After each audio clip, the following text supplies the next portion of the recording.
Selamat pagi teman-teman peserta pelatihan menulis satu pena. Hari ini kita bertemu kembali dan hari ini adalah hari terakhir materi diberikan oleh Akmal Nasri Basral. 3 hari sebelumnya berturut-turut kita dibimbing, dilatih, atau pematerinya adalah dari narabahasa, sedangkan hari ini bukan dari narabahasa.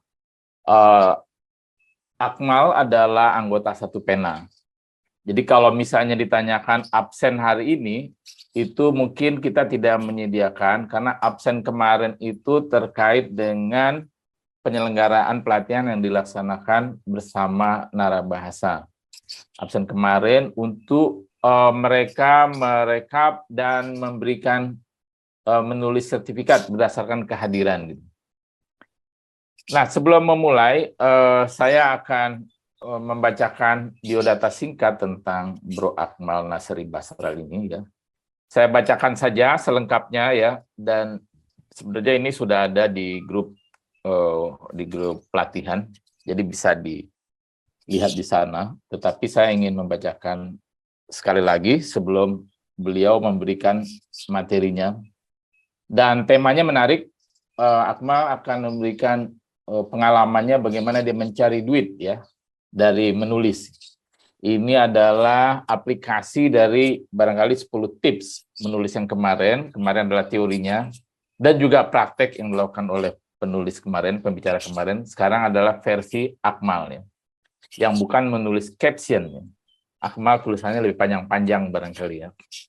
Nah, Akmal adalah penerima penghargaan National Writers Award 2021 dari Perkumpulan Penulis Nasional Satu Pena.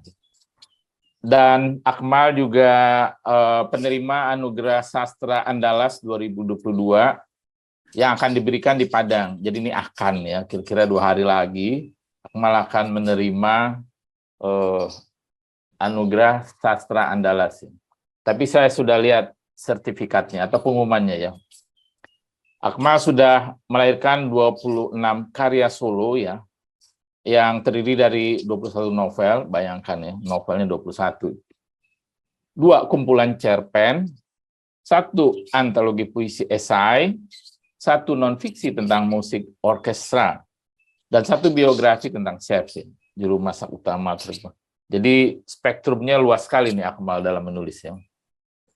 Beberapa novelnya yang lain adalah Imperia tahun 2005 yang merupakan novel perdana, disusul Naga Bonar Jadi 2 tahun 2007, Sang Pencerah tahun 2010, Dilogi Kehidupan Buya Hamka, Setangkai Pena di Taman Pujangga, dan Serangkai Makna di Mihrab Ulama. Itu tahun 2020 dan 2022. Dan fiksi ilmiah Disorder tahun 2020 dan banyak ya.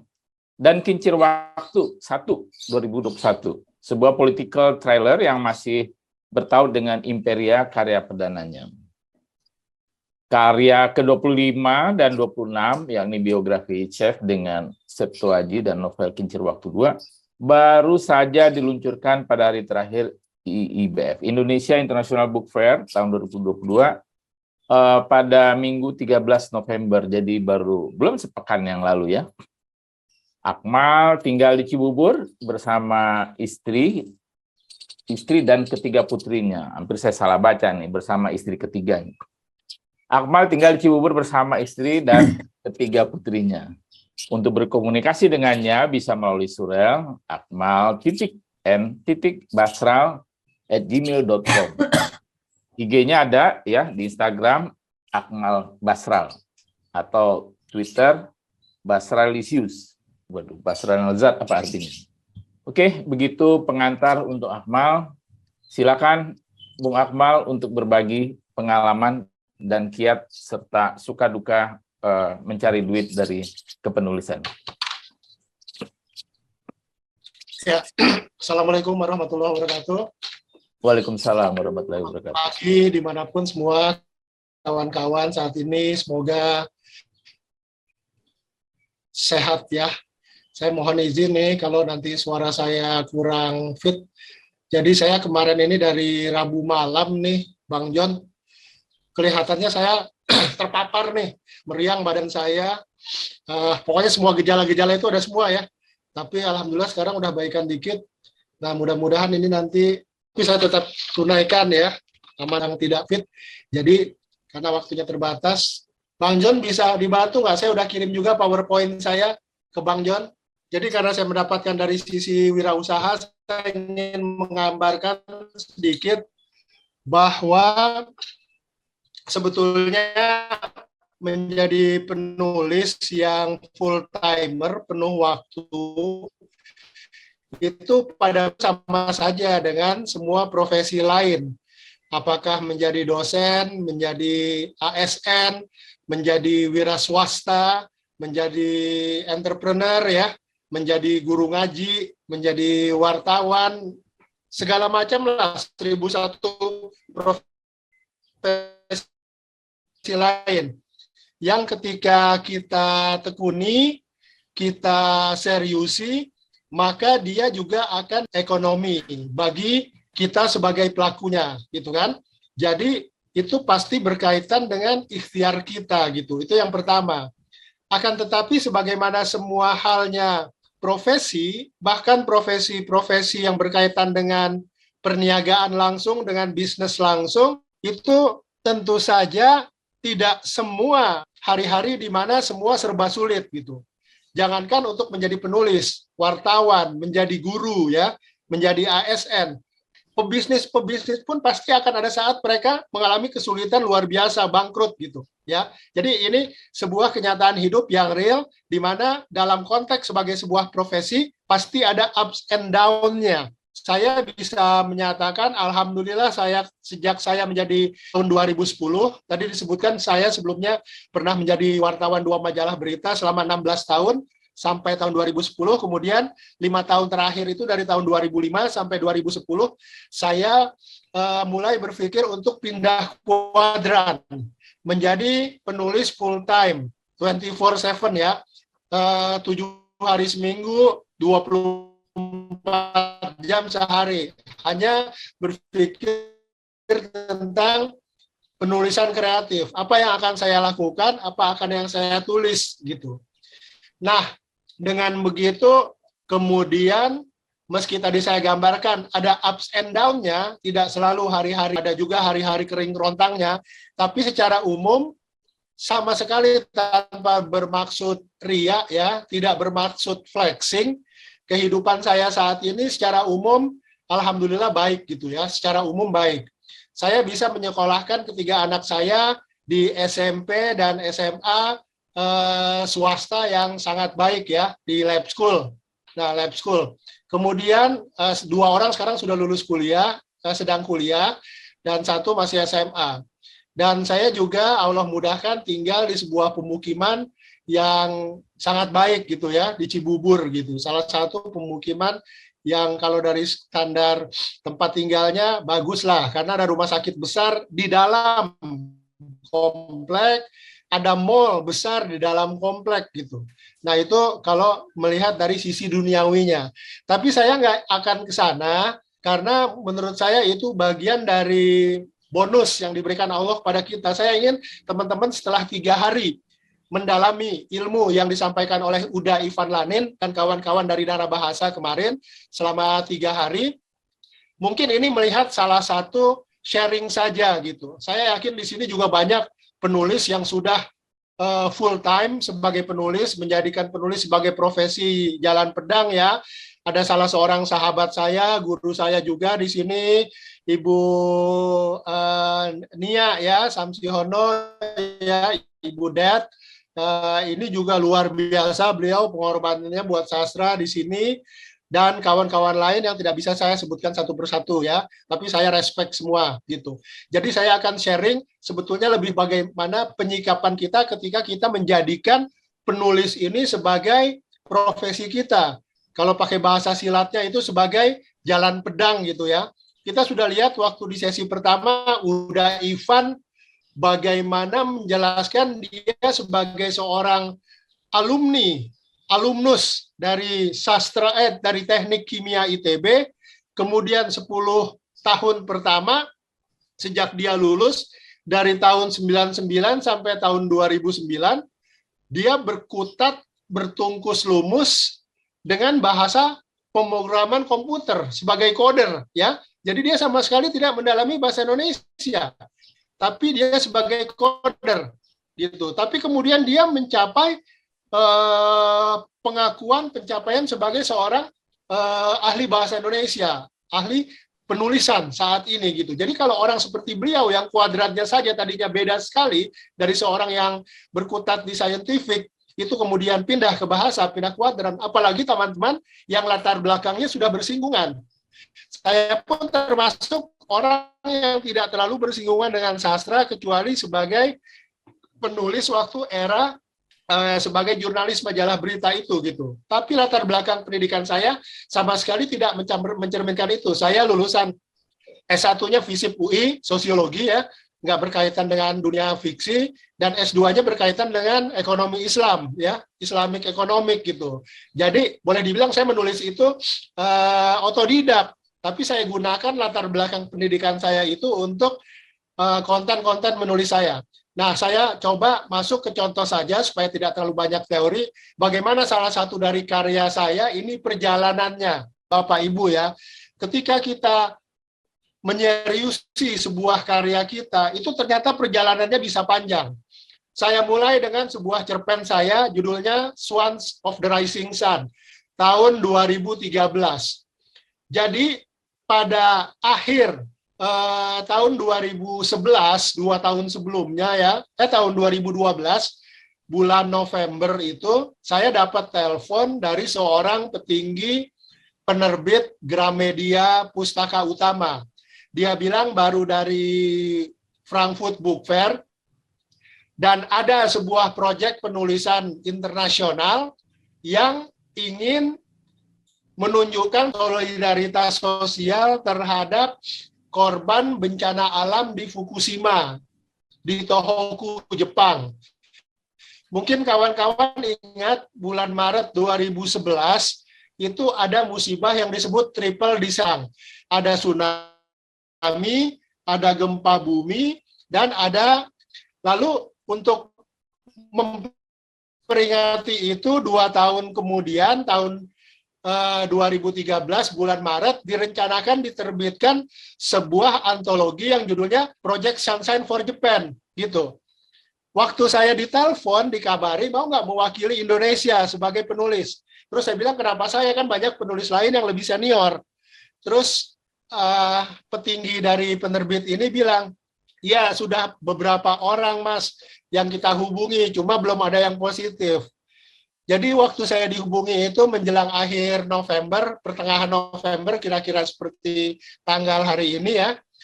Pertama, waktunya sangat mepet, cuma dikasih waktu sampai akhir Desember, 1,5 bulan untuk menulis sebuah cerpen. Kemudian yang kedua, menulis cerpen itu harus dalam bahasa. Kemudian cerpen saya ini masuk dalam antologi Project Sunshine for Japan, 42 penulis. Tadinya saya nggak mau ikut, Bung John, karena udah disuruh nulis dalam bahasa Inggris, dikurasi sama panitia, artinya tidak ada jaminan masuk. Kemudian pro bono pula, gitu kan, di akhir tahun, gitu. Jadi udah nulis pro bono kan berat kita kan sebagai penulis yang 24 full time. Lalu saya cek, minta ke panitia, siapa yang sudah menulis, peserta yang oke. Salah satunya ada namanya Günter Grass, penerima Nobel Sastra. Nah, karena ada Günter Grass, saya langsung mau. Oke deh, yang penting tulisan saya itu masuk ke dalam buku ini. Berada satu buku dengan penulis Nobel. Itu achievement-nya gitu. Jadi nggak dapat uang, tapi dapat sebuah pengakuan. Ya kan? Kapan lagi saya bisa menulis satu antologi dengan seorang penulis Nobel. Nah, itu salah satu motivasi. Jadi nggak hanya berkaitan dengan uang. Akhirnya saya kirimkan, singkat cerita, diterima, alhamdulillah gitu ya. Ada 42 penulis dari 25 negara. Kalau dilihat di Wikipedia, nama-nama lengkap penulisnya ada nih, termasuk nama saya juga ada. Nah, singkat cerita, setelah 5 tahun, karena cerpen ini hanya berada di negeri, saya bicara dengan penerbit, kenapa kita nggak coba kembangkan ini ke dalam novel bahasa Indonesia? Jadi dari cerpen yang cuma 5-6 halaman, kemudian jadi novel lebih dari 300 halaman. tentu saja nama-nama tokohnya jadi harus banyak kan. Nah, ini kisah tentang apa? Kisah tentang seorang anak perempuan, anak Aceh, namanya Mutia Ahmad Sulaiman, 14 tahun, anak sanawiyah, madrasah sanawiyah, umur 14 tahun, ketika musibah tsunami terjadi, ayah ibunya meninggal, 3 orang adiknya meninggal, kemudian dia diadopsi oleh pasangan suami istri dari Jepang. Singkat cerita, dia kemudian bisa kuliah ke Jepang, tapi setelah dia tinggal di Jepang, bapak ibu itunya pun kena musibah yang triple disaster tahun 2011 itu, meninggal pula gitu. Si Mutia ini mengalami apa yang disebut PTSD, traumatik yang tingkat berat gitu kan.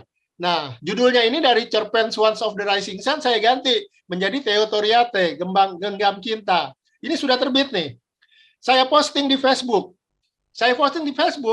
Seorang dosen dari Unsiah melihat, ini bulan November 2019. Terus dia bilang, dia japri saya, udah Akmal, ini tahu bulan depan, Desember 2019, akan ada peringatan 15 tahun tsunami Aceh di Sigli. Mau nggak udah novelnya saya coba sounding ke pemerintah Pemprov Aceh? Saya bilang ya coba aja, meskipun saya tidak berpretensi banyak kan. Ternyata itu acara oleh Pemprov dan itu dinaikkan di panggung, diterima oleh Pak Gubernur langsung ya, Pak Gubernur Nova Iriansyah, baru selesai Juli kemarin beliau kan. Nah, terakhir yang sebelah kanan ini, akhirnya novel ini karena berkaitan dengan Jepang ditulis oleh Asahi Shimbun, koran kedua ke Jepang ya, koran kedua terbanyak omsetnya di Jepang, tirasnya sampai 6 juta per hari di bulan Mei loh itu. 2020 sudah masuk pandemi, masih 6 juta tiras per hari dan ditulis oleh Yahoo Japan gitu ya. Nah, saat ini novel ini sedang diterjemahkan ke dalam bahasa Jepang oleh seorang wartawan Kyodo News Service namanya Hanako Ikeda. Ini menunjukkan bagaimana dari sebuah cerpen saja meski menjalani program yang panjang ya, kemudian bisa sampai sejauh ini. Ini contoh pertama. Contoh kedua, ada novel saya tadi yang disebutkan Imperia yang pertama, kemudian nanti sampai ke Kincir Waktu. Pada muncul pertama, saya nggak buat slide-nya karena nggak sempat, tahun 2005, sebetulnya saya hanya ingin satu saja, satu novel. Kemudian diterbitkan ulang oleh Gramedia jadi 3 novel, dijadikan trilogi, dan saya lanjutkan kisahnya menjadi Kincir Waktu ini 1-2 ya. Jadi beberapa hal itu seperti itu. Nah, sebagai penutup ya, karena saya ingin lebih banyak kita diskusi di sini, mungkin saya agak berbeda sedikit dalam melihat fenomena J.K. Rowling yang dihantarkan oleh ketum kita, Pak Denny J.A. waktu di awal mana J.K. Rowling, seluruh dunia lah. Tapi kalau saya tidak terlalu melihat pencapaian yang dihasilkan oleh J.K. Rowling, sampai dia bisa menjadi orang terkaya di Inggris berdasarkan profesi, mengalahkan Ratu Elizabeth waktu itu kan, karena Ratu Elizabeth berdasarkan warisan gitu. Yang pertama menurut saya, kalau saya lihat bagaimana J.K. Rowling itu sangat punya niat untuk menghasilkan karya yang bagus dan fokus. Saya menambahkan kisah J.K. Rowling yang sangat menarik buat saya itu bukan setelah dia kaya, tapi pada saat bagaimana dia harus menulis, dia tidak punya komputer pada waktu itu. Dia nggak punya laptop. Dia tinggal di sebuah flat yang kecil dengan seorang anak, dia single parent waktu itu ya. Anaknya masih berusia 7 tahun, perempuan. Dia harus menunggu anaknya tidur. Kemudian dia baru bisa ke warnet setempat. Dia perkirakan kapan anaknya bangun, mungkin 2-3 jam lagi. Dan dia harus sampai di flatnya sebelum anaknya bangun. Itu yang pertama, yang buat saya memikat. Bagaimana dia sangat fokus. Dia harus menulis, nggak punya laptop, nggak masalah. Nggak punya komputer, nggak masalah. Toh masih ada warnet, dia ke warnet.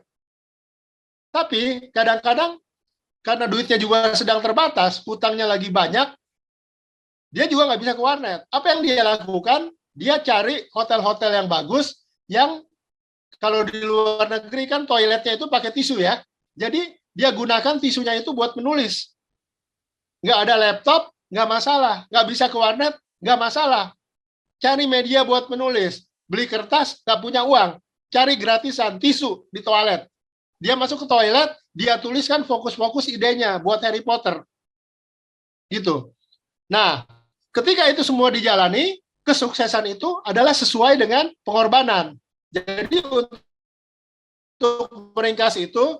untuk meringkas, saya tidak berbagi tips kesuksesan menulis, karena kesuksesan itu menurut saya sangat subjektif, ya. Apa yang menurut satu orang lain sukses, belum tentu sukses. Meskipun kalau parameternya adalah pencapaian kehidupan duniawi, ya, tentu J.K. Rowling itu sangat-sangat sukses. Tetapi kita bisa lihat sekarang 20 tahun plus kemudian setelah kejadian J.K. Rowling, hampir tidak ada satu orang pun penulis bahkan di Inggris yang bisa mengulangi resep kesuksesan J.K. Rowling. Bahkan separuh saja dari kesuksesannya itu tidak ada yang bisa mengulangi. Kalau kita pakai hukum statistik, ini namanya kasus outlier, pencilan. Kalau kita lihat, ingat distribusi normal di statistik, itu kan seperti gunung ya. Kita kan rata-rata orang normal. Kita hidup berdasarkan distribusi normal. Tapi ada orang-orang yang jenius, yang outliernya, pencilannya itu jauh di sebelah kanan distribusi normal atau di sebelah kiri gitu. Jadi kalau kita berusaha menjadikan J.K. Rowling sebagai model, kesuksesan dia sebagai model, kita akan frustasi gitu, saya yakin. Tapi kalau kita menjadikan proses bagaimana dia menghasilkan karya pertamanya itu sebagai inspirasi, kita akan mendapatkan pengayaan dari situ gitu. Kalau itu yang saya yakini. Karena juga banyak tokoh-tokoh lain, penulis lain yang mungkin kawan-kawan pernah dengar juga, ada namanya Jean-Bernard Bauby, ya, orang Perancis. Dia punya penyakit LIS, lock-in syndrome. Seluruh tubuhnya itu lumpuh, tapi dia masih sadar. Dia hanya bisa memberikan kode-kode dengan lewat matanya.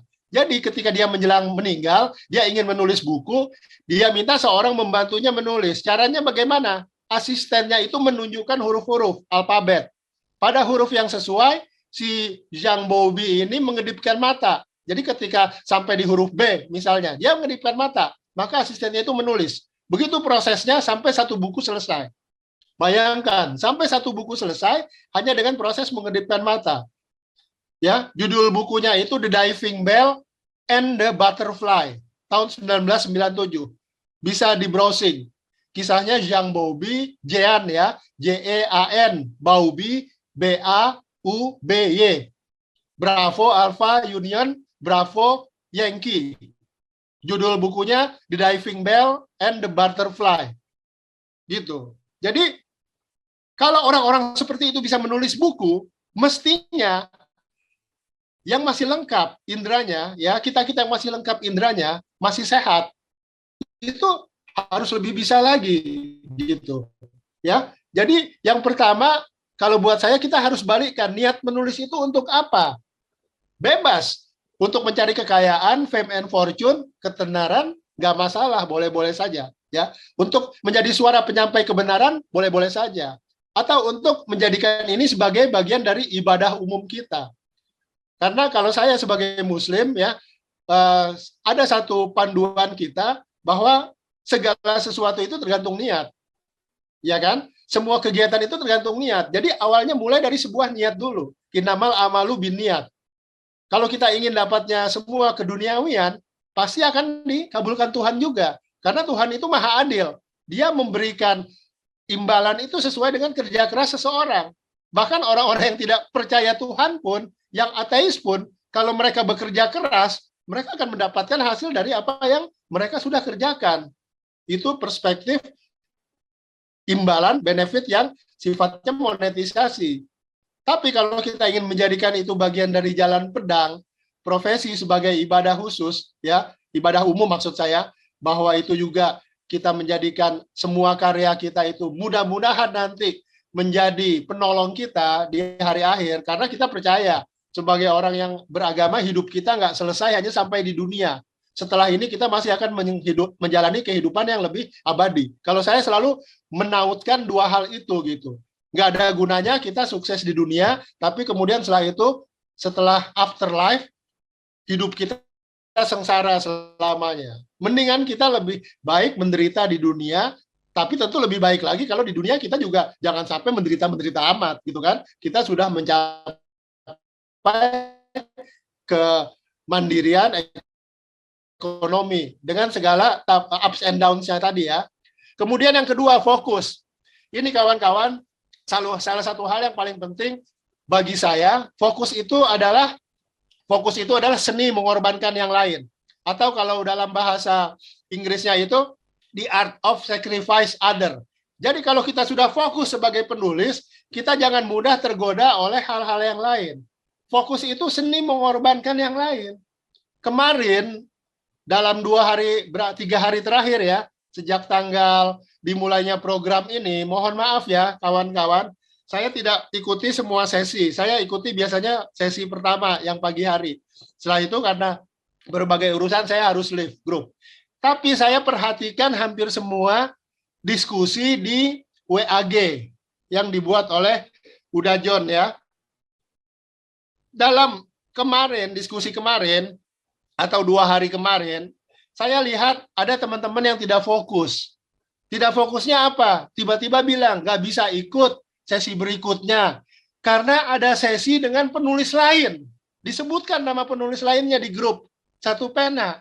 Dan kemudian kesannya seolah-olah mengajak penulis yang sedang ikut program ini untuk ikut ke sana juga gitu. Ini berkaitan dengan attitude. Kalau buat saya ini it's a big no, ya. Karena menandakan Anda tidak fokus. Kalau memang Anda fokus mengikuti pelatihan ini, maka itu sudah harus mengalokasikan semua waktu dari menit pertama sampai menit terakhir program. Apalagi program yang amat sangat bagus ini diberikan secara gratis. Tapi memang ini problem semua program gratis dimanapun. Program gratis itu sangat bisa ditinggalkan setiap saat. Udah. Nah, mungkin berikutnya lebih baik dikenakan charge, biaya. Karena kalau dengan ada biaya, bayar 300.000, 500.000, 1 juta, nggak bakal ada yang bakal meninggalkan satupun sesi. Yakin. Kecuali kalau sakit. Dan nanti hasil dari uang itu bisa dikembalikan buat amal, kegiatan sosial dari Satu Pena. Jadi saya sangat menyayangkan kawan-kawan yang sudah mendaftar program ini masih punya kecenderungan menganggap remeh, bisa tiba-tiba sharing mau ikut program lain ya di sebuah grup. Itu sangat tidak attitude-nya kurang bagus gitu, menandakan tidak fokus. Dan itu nanti mereka yang seperti ini biasanya kalau bahasa pepatah Uda John ini ya, pepatah di Minang ya, Uda Ivan ini kok ini udah semua ya, Uda Ivan, Uda John, Uda Akmal ya. Ada pepatah, ini Uda John nanti mungkin yang bisa koreksi kalau saya keliru ya. Siku capang, siku capeh. Saiku tabang, saiku lapeh. Inginnya menangkap burung yang terbang tinggi, yang di tangan yang udah ada dilepaskan. Akibatnya apa? Yang di luar nggak dapat, yang sudah dipegang nggak dapat. Nggak optimal dua-duanya, itu problemnya. Orang-orang yang tidak fokus itu, dia bergerak hanya pada permukaan saja. Jadi buat kawan-kawan, kalau Anda memang ingin menjadi penulis, fokuslah. Fokus itu artinya kita bukan cuma ada saat ini di satu tempat, fisik kita, misalnya di ruangan ini, tapi pikiran kita juga harus ada di sini. Jangan sampai misalnya di banyak grup ya, di banyak video dimatikan, kemudian asik misalnya di WA di grup lain, atau urusan-urusan lain. Jadi hanya sambil mendengar, sambil lepas. Nggak akan berhasil cara seperti ini. Tidak akan berhasil. Dimanapun profesi Anda, kalau Anda tidak fokus, badan dan pikiran tidak berada di satu tempat, Anda tidak akan pernah berhasil. Yakin. Karena kalau Anda lihat semua orang yang berhasil dalam hidup ini, di bidang apapun, fokus mereka itu selalu tempat dan badan, pikiran, stamina selalu di tempat yang sama. Jadi jangan pernah berharap Anda akan menjadi penulis yang berhasil, apalagi tadi mendekati J.K. Rowling ya, 1/10 dari J.K. Rowling aja sampai sekarang belum ada yang bisa. Kalau attitude kita dalam menghadapi profesi sebagai penulis masih seperti itu, ya. Jadi kalau saya menerjemahkan fokus itu bukan hanya memerhatikan satu konsep, bukan hanya konsentrasi, bukan. Itu bagian dari fokus. Fokus itu adalah seni mengorbankan yang lain. Anda sudah memilih mengikuti program ini sejak hari pertama, seharusnya komit dari awal sampai akhir. Maka ketika itu Anda akan mendapatkan hasil yang paling optimal dari sebuah program. Apapun program yang ikuti. Kalau kira-kira dari awal Anda nggak bisa komit, mending nggak usah ikut sekalian. Kalau saya begitu, ya, ketimbang nanti hanya siku capang, siku capeh, seperti itu, ya, yang kiri nggak dapet, yang kanan nggak dapet, nggak optimal semua. Nah, ini nanti buat saya merupakan salah satu fondasi utama kebahagiaan menulis. Nanti Anda akan repot sendiri kalau nggak pernah fokus. Udah bertahun-tahun menulis kok, orang nggak pernah ada yang respect, nggak pernah ada yang membayar mahal, misalnya kan, kalau berkaitan dengan tadi cuan itu. Lanjut. Semuanya ini harus berkaitan dengan cinta. Cinta ini passion, ya. Cinta itu adalah kondisi ketika kita ingin selalu dengan yang kita cintai. Ingin selalu mendengar apa yang kita cintai. Ingin selalu berada membaca apa yang kita cintai. Kan begitu. Jadi kalau kita ingin jadi penulis, selalu berkaitan dengan tulisan. Melihat pameran-pameran, ya, berdiskusi dengan orang-orang yang lebih ahli, itu bagian dari membaca, tanda kutip. Nanti kawan-kawan, kalau cinta kita terhadap profesi ini betul-betul besar, cinta ini yang akan menjadi energi, yang menjadi mood buster. Ketika tenaga kita sudah habis, dia akan tetap mendorong kita maju. Seperti saat ini nih, dalam dugaan saya, kayaknya saya terpapar positif nih. Harusnya saya tidur pagi ini kan. Tapi karena saya cinta dengan kegiatan ini, dan ini juga dalam konteks Zoom ya, masih memungkinkan. Jadi saya juga tetap tampil. Tapi saya membatalkan jadwal saya pagi ini untuk khutbah Jumat di Masjid Al-Fauzin, Depok, di Gema Pesona Jaya. Karena nggak mungkin. Kalau saya khutbah Jumat ketemu orang kan, nggak bisa membahayakan orang lain. Jadi cinta itu nanti yang akan menjadi pendorong energi. Ketika energi kita nggak ada, ketika stamina kita habis, cinta itu yang akan terus mendorong kita melakukan ini. Yang keempat, jangan cepat puas. Jangan cepat puas itu, jika lebih bagus masih mungkin, maka bagus saja tidak cukup. Ya, dalam ungkapan bahasa Inggris, ini disebut if better is possible, then good is not enough. If better is possible, then good is not enough. Jika karya kita masih lebih bagus, maka bagus saja tidak cukup. Artinya apa? Jangan buru-buru juga melepas karya.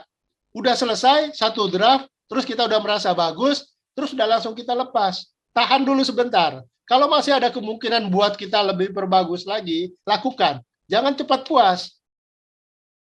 Oke? Dan yang terakhir, pantang menyerah. Pantang menyerah ini, menulislah dan berdarah-darahlah.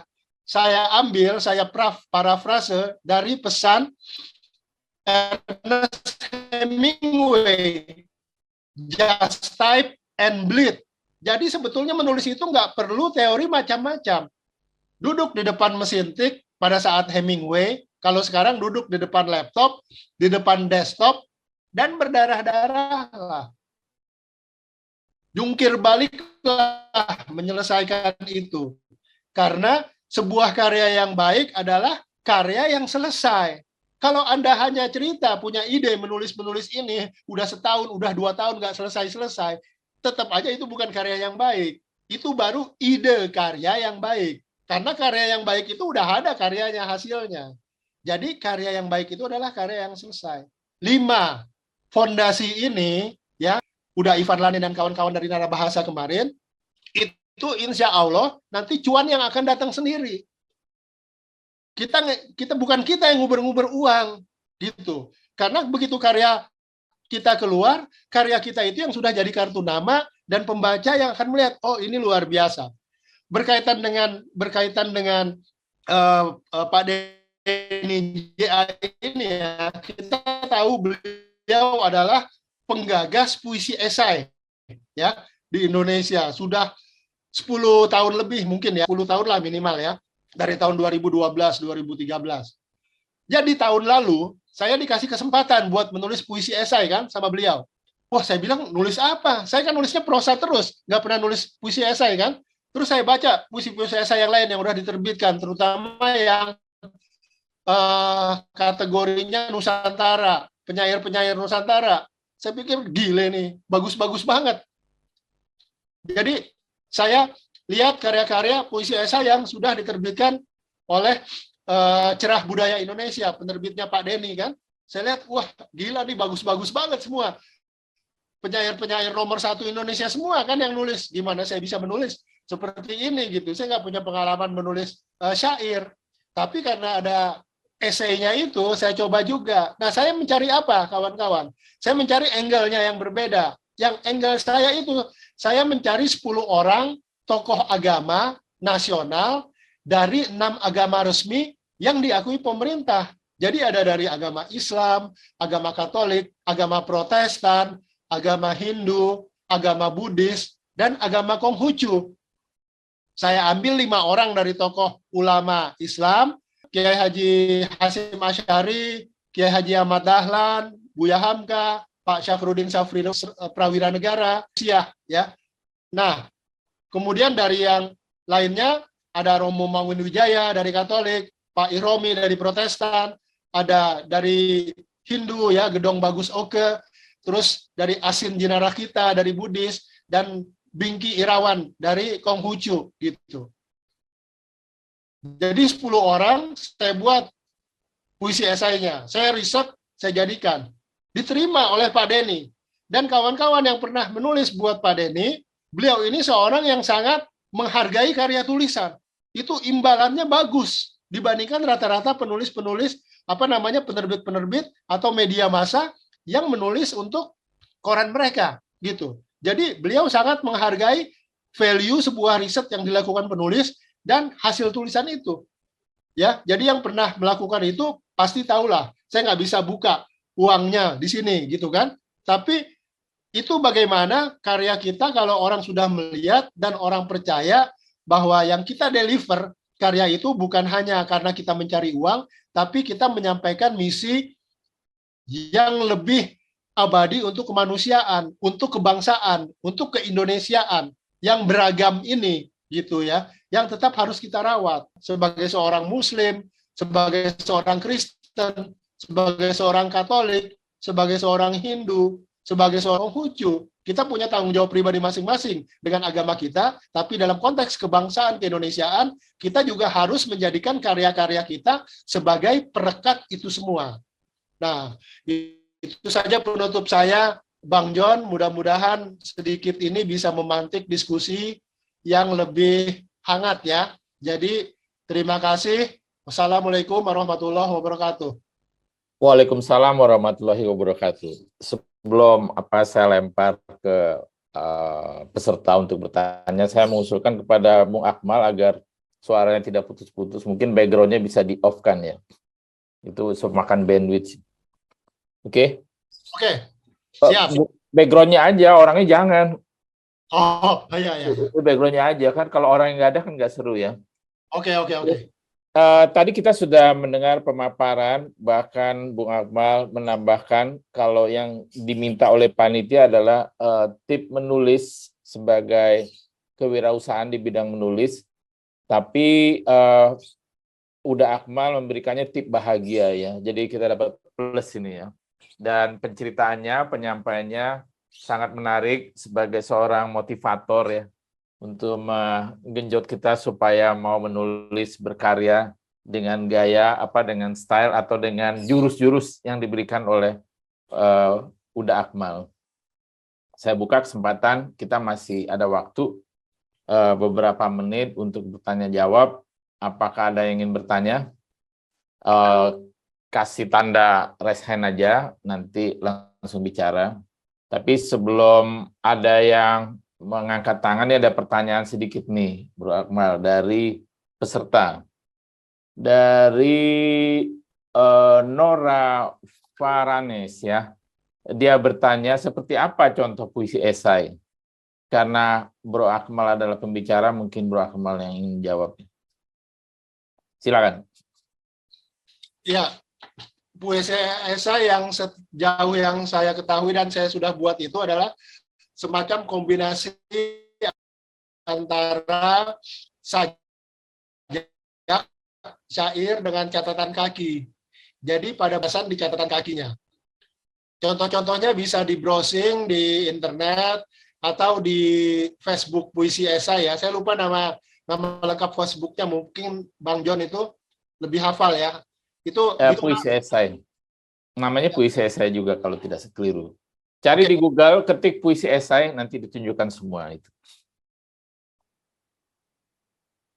Oke, ini ada penanya kedua, tadi ada yang raise hand. Ibu Lilis ya, mana ya tadi? Silakan. Assalamualaikum warahmatullahi wabarakatuh. Oh, waalaikumsalam Ya, warahmatullahi saya Bu wabarakatuh. Lilis Silakan. Tiasi dari SMA Negeri 25 Bandung. Pekerjaan saya guru biologi, tapi karena saya bergabung di Satu Pena, ternyata menambah wawasan. Alhamdulillah sudah bisa menulis puisi, masuk dalam antologi, dan saya ingin beralih, ini juga sangat ingin tahu tentang puisi esai Bung Akmal. Seperti itu, nanti akan saya coba browsing, dan saya juga tertarik juga dengan gaya menulis Bung Akmal di Satu Pena. Terima kasih sudah menginspirasi kami semua, dan kami para pemula ini yang sedang belajar, di mana mencari diksi-diksi yang khas. Kalau saya karena guru biologi, jadi saya sudah dapat kalau saya memasukkan unsur biologi di dalam puisi-puisi saya, dan itu masuk dalam kurasi oleh antologi puisi, karena ya saya cerita tentang hal yang ada diksi biologinya karena saya guru biologi. Terima kasih, itu juga karena inspirasi di Satu Pena. Terima kasih Satu Pena semuanya. Terima kasih Bu Lilis atas Iya. pertanyaannya. Sekedar info buat Bu Lilis, di Aceh itu ada nama D. Kemalawati, dia adalah guru matematika. Ada juga menulis puisi, menulis cerpen, menulis novel, dan lain-lain. Iya, jadi Bu Lilis tidak sendirian. Alhamdulillah, jadi ada teman-teman yang sama ya, yang bukan guru bahasa, kemudian ternyata ya Allah memberi kemungkinan untuk melihat yang selama ini menulis buku pelajaran. Nah, sekarang ternyata berbeda sekali ketika menulis puisi, menulis cerpen, dan sekarang mencoba menulis novel, mudah-mudahan ya, dengan bantuan ide dari semua sahabat Pena semuanya. Satu Pena. Makasih. Assalamualaikum warahmatullahi wabarakatuh. Waalaikumsalam warahmatullahi wabarakatuh. Mohon maaf, saya mengenakan masker karena dalam ruang publik saya. Mohon maaf sekali. Itu lebih bagus, Bu. Iya. Terima kasih. Silakan, Uda Akmal.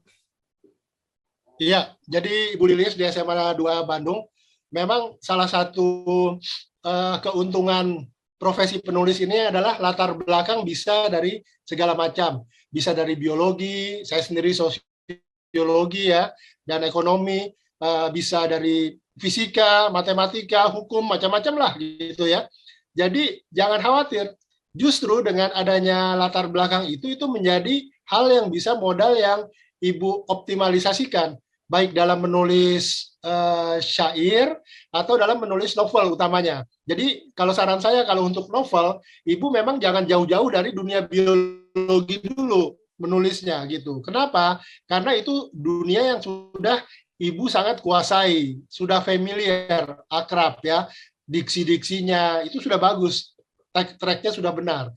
Tinggal dilanjutkan saja. Kalau puisi esai ya tadi saya kembalikan, browsing aja di internet, banyak contohnya ya. Demikian Ibu. Oke, ini ada Pak Tabrani yang guru bahasa Inggris juga, tapi sebelum menyilakan kepada Pak Tabrani, saya bacakan pertanyaan di ruang obrol. Pertama dari Mbak Ria, izin bertanya dan berharap dapat motivasi Pak. Bagaimana ketika kita sedang fokus pada momen di depan laptop, sedang menulis, tapi ketika itu ide yang ditemukan kurang greget, biasa aja. Langkah apa yang perlu kita lakukan? Mungkin dua penanya ya, sekaligus ya, Uda Akmal. Ya. Yang kedua adalah dari Mbak Siti, Pak Akmal, sebagai pemula, baiknya menulis melalui website yang dibuat sendiri, atau mencoba mengirimkannya ke media. Silakan. Oke. Jadi yang pertama ketika sedang menulis di depan komputer terus mandek ya. Contohnya kalau dalam kehidupan sehari-hari ketika kita sedang naik motor atau naik mobil, terus ketemu jalan buntu, apa yang kita lakukan? Tentu kita mundur, ya kan? Nggak mungkin kita di depan itu terus, di depan jalan buntu. Kita harus mundur dan cari alternatif jalan lain. Begitupun ketika kita sedang menulis dan ketemu writer's block, jalan buntu menulis. Kalau di depan laptop terus ya akan sama. Matikan laptop, ya. Cari alternatif lain. Baca buku-buku yang sejenis, nonton TV, ya, atau mendengarkan musik atau ke toko buku, cari. Jadi keluar dari suasana buntu itu harus berubah dulu suasananya. Gitu. Yang kedua, apa tadi yang kedua? Kalau kita menulis baiknya dikirim ke website atau mengirimkan ke media.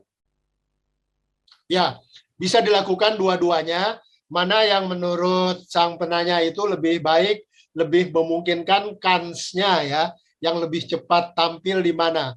Karena ketika tulisan kita tampil di sebuah website atau di sebuah media massa, itu juga akan memperbesar rasa percaya diri kita. Biasanya kalau di media massa itu, apalagi media massa terkenal, antriannya cukup panjang. Jadi kalaupun tulisan kita itu lolos seleksi, tampilnya lebih lama. Tapi kalau di website, prosesnya biasanya lebih cepat. Jadi saya kembalikan kepada penanya. Kalau punya kesabaran untuk menunggu antrian di media massa, silakan ke media massa. Tapi kalau kira-kira ingin tampil lebih cepat, karena kalau di website itu kan juga membagikannya kepada orang-orang lain, kawan-kawan lain, komunitas lain lebih gampang ya. Biasanya kan kita lebih semangat gitu kalau tulisan kita dibaca orang. Gitu udah John. Oke, sekarang kita beralih kepada Tabrani. Silakan Pak Tabrani. Pak Tabrani adalah guru bahasa Inggris. Oke, terima kasih banyak. Assalamualaikum warahmatullahi wabarakatuh. Waalaikumsalam warahmatullahi wabarakatuh. Senang sekali saya bisa belajar juga bagaimana mendapatkan bahan-bahan untuk memberikan motivasi kepada penulis-penulis pemula, dan juga mungkin tadi ada pengalaman yang menarik dari Uda tentang ya menulis ini. Saya sebenarnya yang pertama saya bertanya, yang kedua mungkin saya juga sedikit berbagi kalau ada waktu. Yang pertama bahwa ketika bagi seorang penulis sering sekali dia berhadapan dengan tadi yang kita katakan ada waktu yang namanya mood kita itu hilang dalam menulis. Nah, pertanyaan saya, bagaimana untuk menumbuhkan mood itu? Ya memang kalau tadi dikatakan kalau kita mentok begini, tapi ini ada persoalan mood yang dia mungkin bisa lebih lama dibandingkan dengan mungkin motivasi menulis ketika kita berhadapan dengan satu hal atau kendala. Tapi ini mood ini terkadang begitu lama dia sampai berbulan-bulan sehingga tidak terpancing pun ada dapat ide tapi tidak diwujudkan dalam tulisan. Nah, apa strategi udah untuk mengatasi persoalan ini? Yang kedua, saya tertarik ini ya terkait juga dengan tadi pagi saya juga misalnya ada bertanya terkait dengan tema kita hari ini kan bagaimana menulis ini juga menulis yang bisa menghasilkan. Nah, tadi kalau pengalaman saya mulai menulis sejak Juni tahun 1989 itu mulai saya menulis di media, maksud saya dengan menulis di media lokal di Seram Indonesia pada saat itu. Nah, motivasi saya pada saat itu memang bukan untuk mendapatkan uang, tetapi bagaimana motivasi saya bisa muncul di media.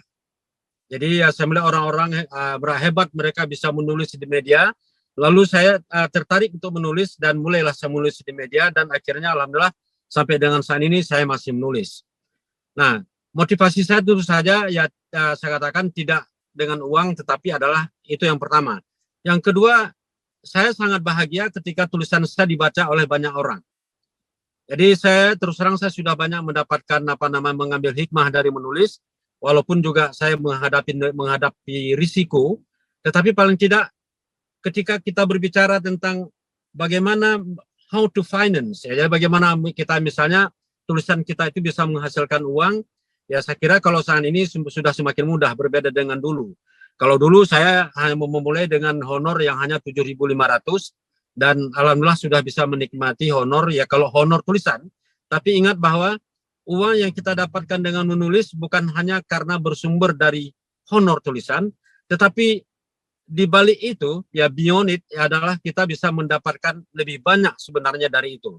Nah, ketika kita menjadi, katakanlah, menjadi seperti apa tadi, udah tadi bahwa ternyata dengan tulisan itu bisa membuat udah terkenal, dan keterkenalan itu pun akhirnya membawa hikmah yang cukup besar, menjadi semakin tenar, dan malah secara finansial ada yang tak terduga yang kita dapatkan dari situ.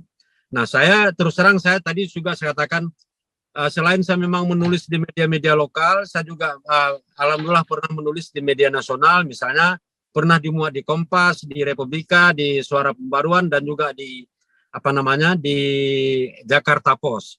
Nah, jadi yang saya dapatkan memang uang, tapi uang itu kan sebentar habis. Tetapi ada kenikmatan yang namanya kepuasan batin. Saya menulis misalnya sebuah platform media online yang mungkin juga cukup terkenal, misalnya Kompasiana. Anehnya di Kompasiana itu kita tidak dibayar honor, tetapi malah kita saat ini membayar untuk bisa menulis di situ. Nah ini, tapi saya tetap membayar, dan saya menulis karena memang tujuan saya adalah untuk kepuasan batin. Tetapi di samping itu juga ternyata saya juga mendapatkan honor dari beberapa kali saya mendapatkan honor dari Kompasiana. Misalnya saya diminta menulis tentang suatu tema, lalu saya tulis, lumayan juga saya diberikan, misalnya dapat 1 juta atau dapat 800. Jadi ini sesuatu yang saya katakan bagaimana uang itu bisa datang tanpa kita misalnya berharap bahwa dari honor itu. Tetapi ingat bahwa honor adalah satu bahagian yang kita dapatkan, tetapi di balik itu ketika kita dikenal oleh banyak orang, kita diminta menjadi trainer untuk menulis, kita diminta untuk menjadi sesuatu narasumber atau insya Allah ya itu akan mendapatkan honor yang lebih besar daripada honor tulisan. Nah mungkin ini sekedar berbagi saja. Senang sekali saya bisa mendapatkan kesempatan, mudah-mudahan ini bisa juga bermanfaat bagi teman-teman, tetapi ingat bahwa segala sesuatu memang saya akan tergantung dari niat. Dan yang kedua, ketika kita mengajak orang menulis, orang selalu bisa mengatakan, aduh saya nggak bisa menulis. Padahal sebenarnya kalau mau pasti bisa, karena dengan mau kita akan berusaha untuk mencari cara untuk misalnya melakukan sesuatu. Terima kasih banyak saya diberikan kesempatan.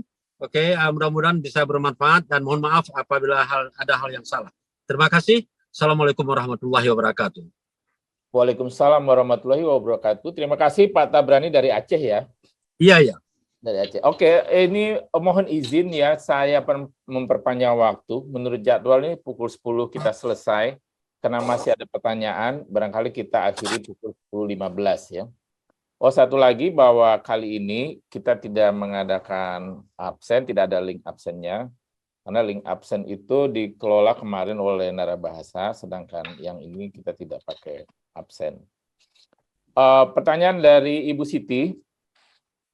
Terima kasih Pak. Kalau boleh ada pertanyaan tambahan, tips riset atau brainstorming ide untuk menulis menurut pengalaman Pak Akmal, misalnya jika ada sumber bacaan web yang dapat menjadi rujukan. Begitu pertanyaannya Uda Akmal. Jadi untuk Pak Tabrani Yunus tadi ya, masalah mood management, saya kira kalau kita menjadikan profesi penulis ini seperti halnya seorang guru atau pebisnis ya, yang punya toko atau punya online shop, maka itu nggak akan ada soal mood.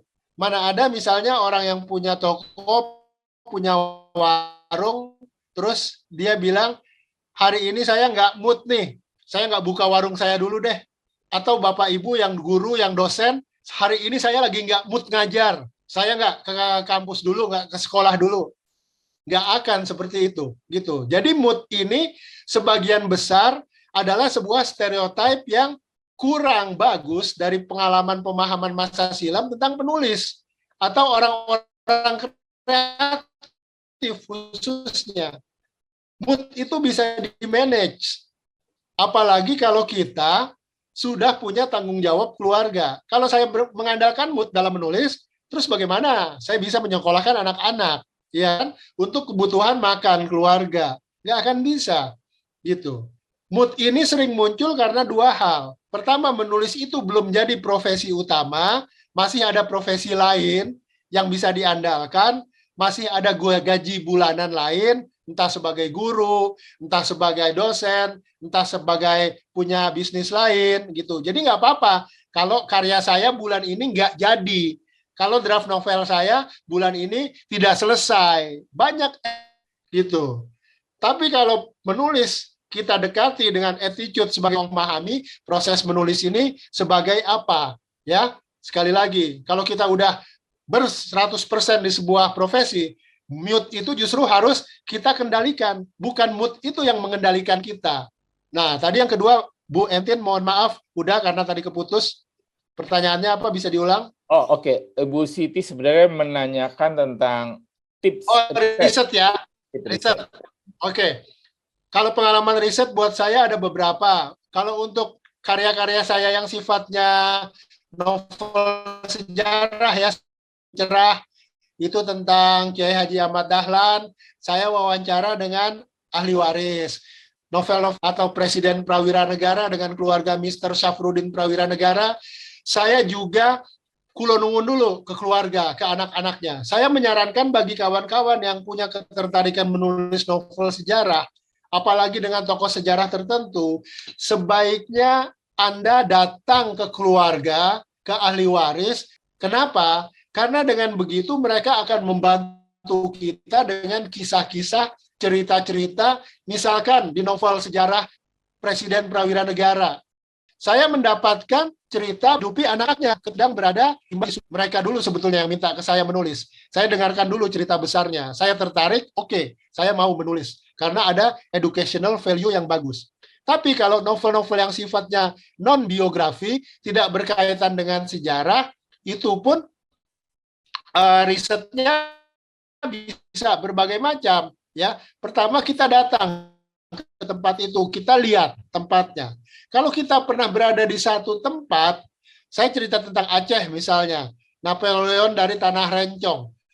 Nah, saya berada di Pidi, di Sigli, sampai di 30 tempat di Aceh. Karena kalau kita berada pernah di satu tempat, yang jadi calon novel kita, itu akan lebih membuat lebih baik ketimbangkan kita hanya riset di internet. Berikutnya, kalaupun kita ingin riset di internet, kalau misalnya kontennya itu serius, kalau kontennya serius, saya sarankan teman-teman browsingnya di Google Scholar. Di Google Scholar itu biasanya adalah hasil-hasil dari skripsi, dari tesis, dari disertasi. Jadi bahan-bahannya akan lebih akurat dibandingkan info di internet biasa atau di Wikipedia biasa. Teknik berikutnya, ketika teman-teman browsing di Wikipedia, yang selama ini selalu saya lakukan, teman-teman juga sebaiknya melanjutkan membaca footnote yang ada di Wikipedia itu. Jadi jangan hanya dibaca yang di paparan di Wikipedianya saja, karena masih suka salah.